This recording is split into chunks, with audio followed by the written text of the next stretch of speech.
জি সাহেব, আমি আপনার কাছে একটা দাবি করতেছি।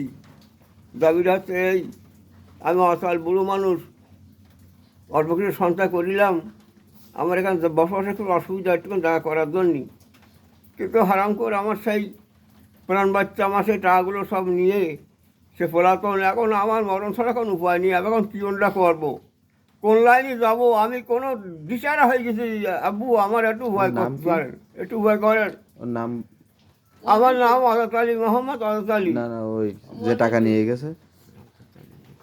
মনিরুল। মনিরুল, নলতা মনিরুল। আব্বু, আমার একটা ভয় করে দেন, আমার আর এখন শেষ অবস্থা, আমি খুব অসহায় পড়ে আছি। আমার একটু ভয় করে দেন আব্বু, একটু ভয় করে দেন।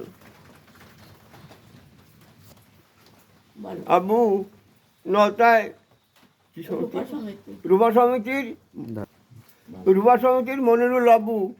আমার এই একদম বসবাস করার জায়গা নেই, অল্প একটু জায়গা, সেই জায়গাটা নিয়ে গোলমাল, সেই টাকাগুলো গতি রেখেছিলাম, সেই টাকাটায় মনিরুল নিয়ে আমি নিশ্চয় করি, এখন আমি পথের ভিখারি। আব্বু, আমার আর হবে না, আমি খুব অসহায়ের মধ্যে রয়েছি। আর রোগ ব্যায়ামে একেবারে ভর্তি হয়ে গেছে। আমি এখন খুব খুব দূর খুব দূরাবস্থায় বাঁচি। আব্বু, আমার একটু উপায় করতে, একটু উপায় করতে।